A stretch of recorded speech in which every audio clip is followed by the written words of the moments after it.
Hello friends, in this video I tell you, I regret entering the abandoned mansion. The paintings were watching me. I'm going to tell you about a frighteningly disturbing Reddit story titled, "It is really very useful for you to like and subscribe." If you have brought your tea and coffee with you, sit back and let's get started. You might think I'm stupid for posting this, admitting to a crime.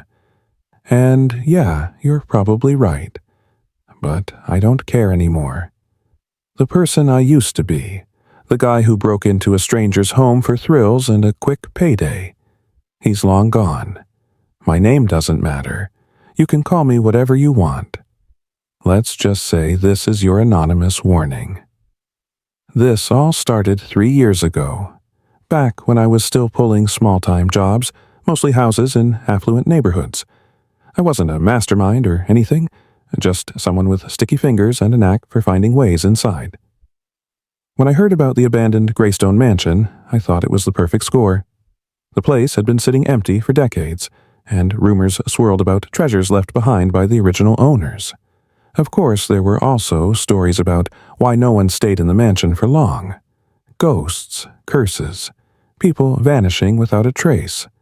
Your usual small-town nonsense. But I figured those stories kept the amateurs out, leaving more for me. I drove out one moonless night with a flashlight, a crowbar, and a backpack, ready to haul away anything that looked remotely valuable. The mansion sat in the middle of nowhere, surrounded by overgrown trees and weeds as tall as me. The windows were mostly shattered, and ivy climbed its walls like nature was trying to reclaim the place. Inside, the air was heavy with the smell of mildew, and every step I took on the creaking floorboards echoed through the silence. I hit the usual spots first: drawers, cabinets, anything that might hold old jewelry or forgotten cash. Found nothing but dust and rats. Still, I wasn't ready to give up. The mansion was huge, with more rooms than I could count. There had to be something worth taking. That's when I saw the portraits. They lined the walls of a long hallway on the second floor, each one larger than life and painted with unnerving detail. At first, I thought they were just your typical old-money portraits, stuffy men in suits, stern-looking women in elegant dresses. But the longer I looked, the more they unsettled me. The faces weren't just detailed. They were too lifelike. The paint seemed to glisten in the faint light of my flashlight. And the eyes. God, the eyes. They followed me wherever I went, their gazes drilling into my back even when I wasn't looking at them directly. But that wasn't what stopped me in my tracks. No, what froze me to the spot was the last portrait in the hallway. It was blank. At first, I thought it was just an empty frame, but when I stepped closer, I saw faint outlines, shapes that seemed to shift and twist the longer I stared. And, at the bottom of the frame, there was a small brass plaque with a single word etched into it: unfinished. A cold dread started creeping over me, but I shook it off. This was just a painting, I told myself. A creepy one, sure, but just a painting. I turned to leave the hallway, but something caught my eye. A small, leather-bound book sitting on a pedestal near the blank portrait. Curiosity got the better of me. The book looked ancient, its pages yellowed and brittle. The text was handwritten in a language I didn't recognize, though some of it looked like Latin. Near the back of the book was a crude drawing of the hallway I was standing in, complete with the portraits, and a set of instructions. The words were written in shaky English. Stand before the unfinished. Speak the names of the chosen. Do not falter. I should have left right then and there. Tossed the book, bolted down the stairs, and never looked back. But I didn't. Instead, I flipped back through the book, scanning the faded text for any mention of these chosen. There they were, Names, dozens of them, written in a tight, slanted script. They were eerily familiar, though I couldn't place where I'd heard them before. Then, almost without thinking, I found myself standing in front of the blank portrait, the book open in my hands. As I stared at the empty canvas, my flashlight flickered and died, plunging the hallway into darkness.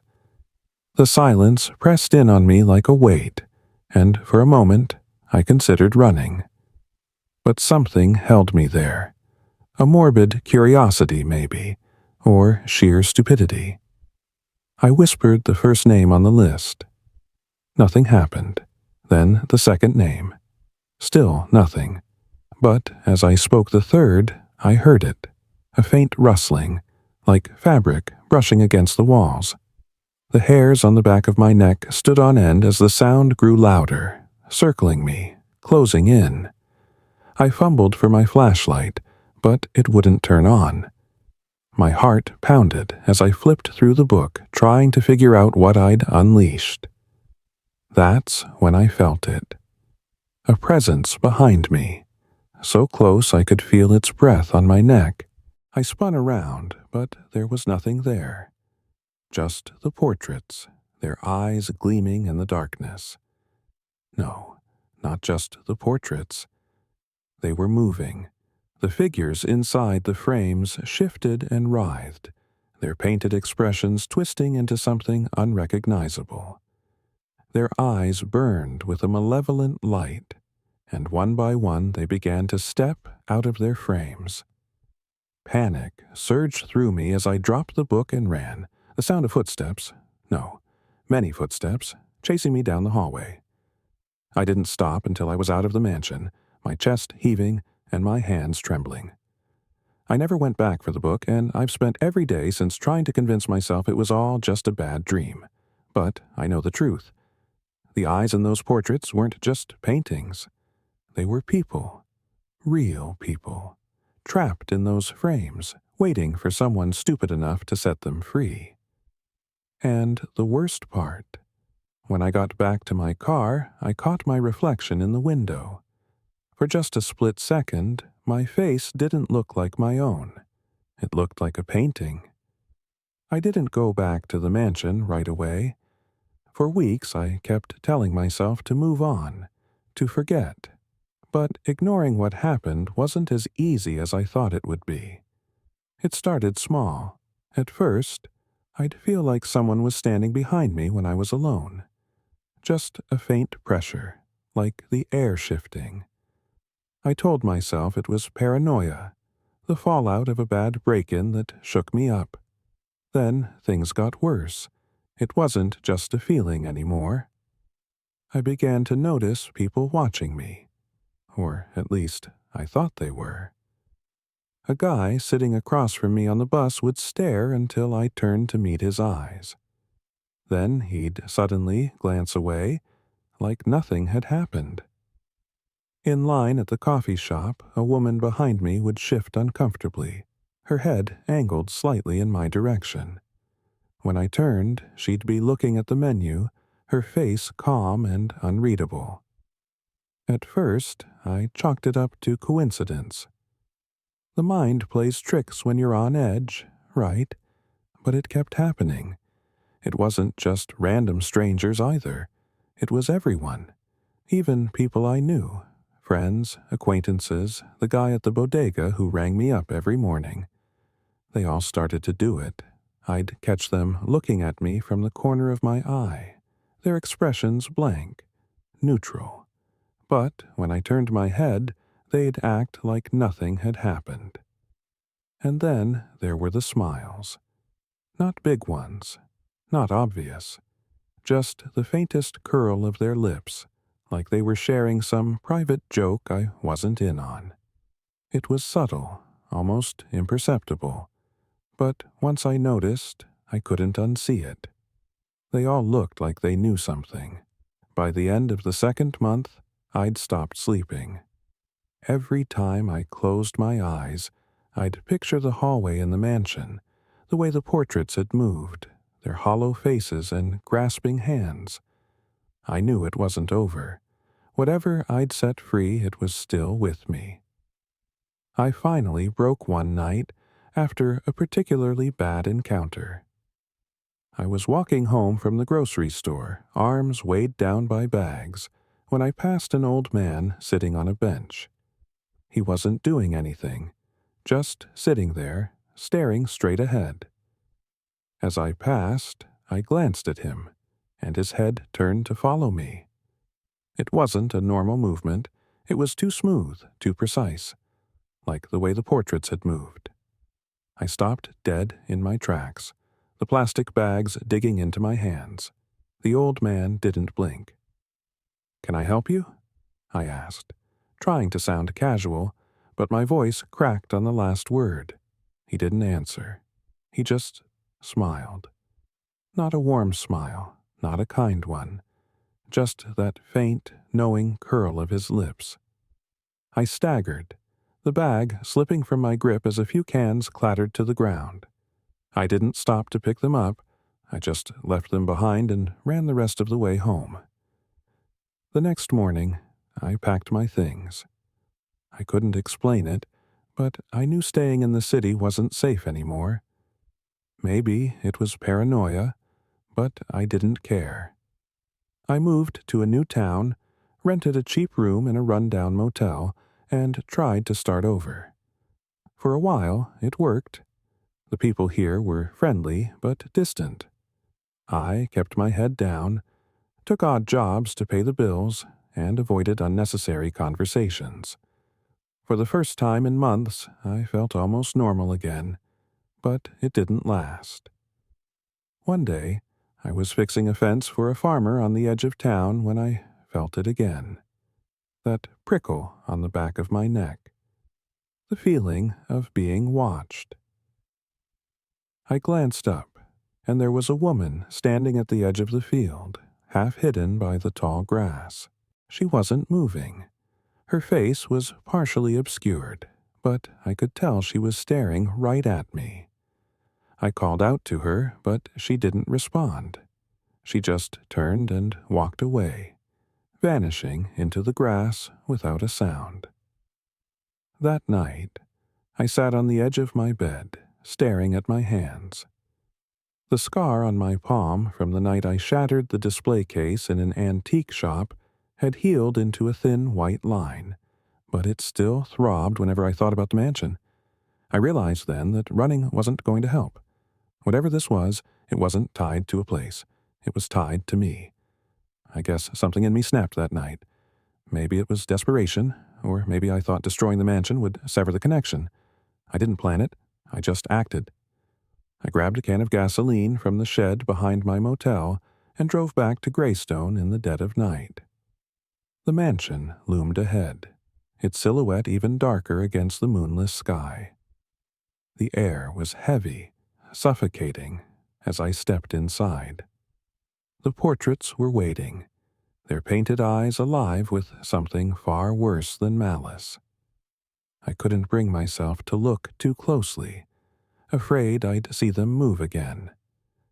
Their gazes followed me down the hall as I worked, splashing gasoline on the walls, the floors, and the ornate frames that held those cursed faces. When I reached for the matchbox, my hands were trembling so badly that I dropped it. It hit the floor with a clatter, spilling matches in every direction. My heart nearly stopped as I watched the tiny sticks scatter across the soaked floorboards, a few skittering dangerously close to the gasoline. I cursed under my breath, trying to keep my cool and avoid stepping on the gasoline, because that would be a really bad idea. Crouching low, I grabbed the nearest match that hadn't been doused. My fingers fumbled as the oppressive silence seemed to press in, my heartbeat loud in my ears. With shaking hands, I struck it. The flame sputtered to life, impossibly bright in the darkness. Without a second thought, I tossed it onto the gasoline-soaked floor and scrambled back as the fire erupted in a wave of heat and light. The fire roared to life, devouring everything in its path. the portraits twisted and warped in the heat, their colors bleeding and melting into one another. For a moment, I thought I heard them screaming. I didn't stick around to find out. I ran in a panic, the flames roaring at my heels as I sprinted toward the door. When I finally stumbled outside, the mansion was engulfed, its windows glowing like fiery eyes piercing the night. I stood there, gasping for breath, watching as the inferno devoured everything. I went home to my apartment believing it was over, that I'd destroyed whatever evil had taken hold of that place. I couldn't have been more wrong. The next morning, I went back to Greystone, or at least what was left of it. The fire I'd set had gutted the mansion completely, leaving behind little more than a pile of ash and charred stone. The front steps still stood, blackened but intact, leading up to nothing but sky. I stood there for a long time, staring at the ruins, trying to figure out what to do. Then I saw it. Amid the rubble, something caught the light, a glint of metal. I climbed over the crumbling remains of the doorway and picked my way through the wreckage. When I reached the spot where the hallway had been, I found it. A brass plaque, scorched but still legible. Unfinished. My stomach turned. I didn't touch it. I didn't want to risk taking anything from this place ever again. But as I stood there, staring at the plaque, I felt something shift. The air grew heavy, the way it does before a thunderstorm, and then I heard it. Faint at first, almost a whisper, but growing louder with every second. Footsteps. They were coming closer. The footsteps echoed through the ruins of the mansion, slow and deliberate.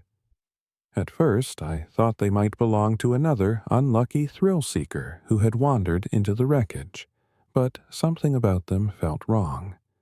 They didn't shuffle over broken debris or falter on the unstable ground. They were steady, rhythmic, like they belonged to someone who knew exactly where they were going. I didn't wait to see who or what it was. Backing away from the plaque, I turned and scrambled over the rubble, ignoring the sharp edges scraping my hands and legs. I didn't stop until I was outside, the morning sun barely cutting through the overcast sky. But the footsteps didn't stop. They were still coming. Their sound impossibly clear, even though no one emerged from the wreckage. I stared at the empty doorway, my heart hammering in my chest, waiting for something to appear. Then I saw them. Not in the doorway, but in the distance, figures standing along the edge of the property. There were 5 of them, maybe 6, scattered among the overgrown grass and skeletal trees. At first, I thought they were strangers, maybe people from the nearby town curious about the mansion, but they weren't moving. They just stood there, watching me. Even though they were too far away for me to make out their faces, I knew they were staring. That same weight I'd felt for weeks was back, heavier than ever, pressing down on me like a vice. I took a step back, and one of the figures shifted, its head tilted slightly, as if acknowledging my movement. Another step, and the others started to move too, not toward me, but around me, circling the ruins in perfect synchronization. I don't remember running to my car. One moment I was standing there, frozen, and the next I was behind the wheel, gripping the steering wheel so hard my knuckles turned white. The drive back to town was a blur. My hands shook as I gripped the wheel, my eyes darting to the rearview mirror every few seconds. The road was empty, but I couldn't shake the feeling that something was following me. By the time I reached the motel, my head was pounding, and my legs felt like jelly. I locked the door behind me, shoved a chair under the handle, and collapsed onto the bed. But the feeling didn't go away. I could sense them, standing just beyond the edge of my awareness, like shadows lingering in the corner of my eye. Every sound, every creak of the old building made me jump, my mind conjuring images of the figures standing outside my window, waiting for me to look. That night, the first knock came. I was sitting on the edge of the bed, the TV on low to drown out the silence, when I heard it.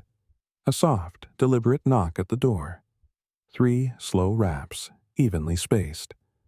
I froze, staring at the door. Then I remembered. The motel had no front desk, no housekeepers, and no reason for anyone to bother me at this hour. Another knock, louder this time. I grabbed the crowbar I'd brought back from Greystone and approached the door, my pulse racing. "Who's there?" I called out, my voice shaking. No answer.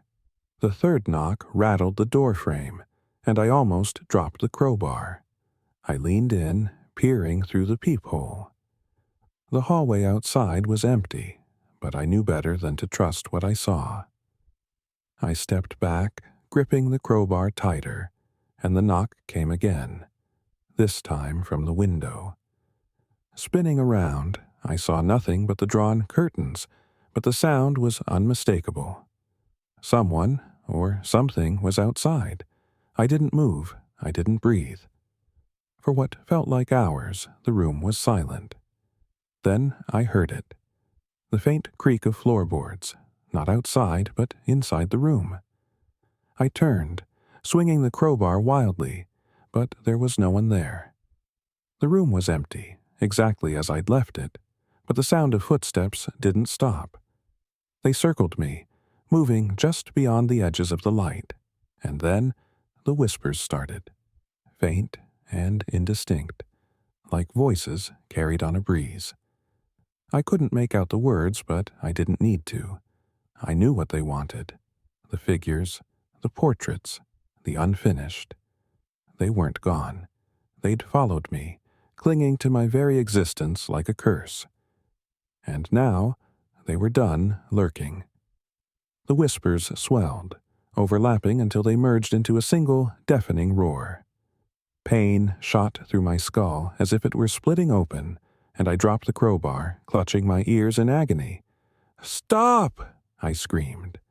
But the voices only grew louder. In the haze of noise and pain, I saw them. Shapes materializing in the corners of the room, their faces smooth and featureless. They didn't move like people. They glided, their limbs bending unnaturally as they closed in. I stumbled, my foot catching on loose rubble and throwing me off balance. My hand shot out instinctively, reaching for the crowbar, but instead it closed around something cold and metallic. The plaque. It shouldn't have been there. I left it at the mansion, I was sure of it, but there it was, sitting on the motel desk as if it had always been there. The figures stopped, their blank faces turning toward the plaque in unison. I had no idea what I was doing, but I grabbed it anyway, clutching it like a shield. Is this what you want?" I shouted, my voice trembling as the words stumbled out. The figures froze, their heads tilting, as if considering the question. Then, one by one, they began to retreat, fading into the shadows until the room was empty again. The silence that followed was suffocating. I stared at the plaque, the word "unfinished" gleaming faintly in the dim light. Deep down, I understood. This wasn't the end. It was the start of something far worse. I didn't sleep that night. How could I? Every sound, every flicker of a shadow felt like one of those figures returning, lurking just out of sight in the corners of my room. By dawn, I came to a grim conclusion. I couldn't keep running. Whatever this was, it wouldn't stop until I faced it. The plaque sat on the motel desk, its brass surface tarnished and dull, but the word etched into it, "unfinished," seemed to pulse faintly, like it was alive. I didn't know what it wanted me to do, but I had a feeling the mansion held the answers, or what was left of it. I returned to Greystone as the sun rose higher, the ruins almost peaceful under the light. But the calm was deceptive. The air still carried that oppressive weight, like the place itself was watching me. I walked through the rubble, my boots crunching on charred wood and shattered stone, until I reached the heart of the mansion. The plaque seemed to grow heavier in my hand the closer I got, like it was pulling me toward something, and then I saw it. A trap door, partially obscured by debris. I don't know how I'd missed it before.